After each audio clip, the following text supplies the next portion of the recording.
Good morning, church family. Hope you're having a wonderful week so far. We're in the middle of the week and it'll soon be over, and hopefully all things will go well.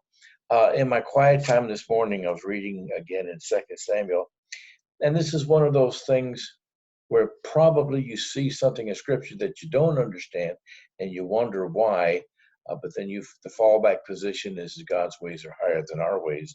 But it says in Second Samuel 24:1.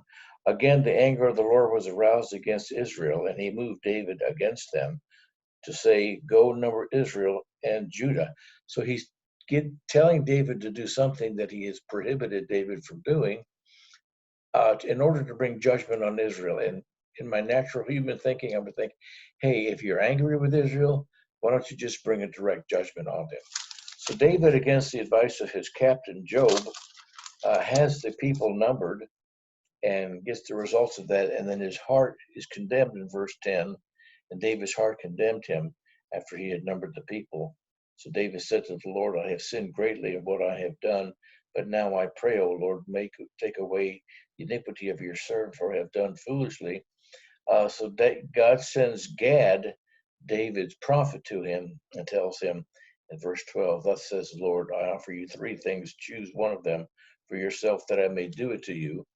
So Gad came to David and told him, and he said to him, shall 7 years of famine come to your land, or shall you flee 3 months before your enemies while they pursue you? Or shall there be 3 days of plague in your land? Now consider and see what answer I should take back to him who sent me. So David's got these three choices here: famine, plague, or being chased by his enemies for 3 months. And what's David's choice going to be? What's his fallback position going to be? And he says it in verse 14.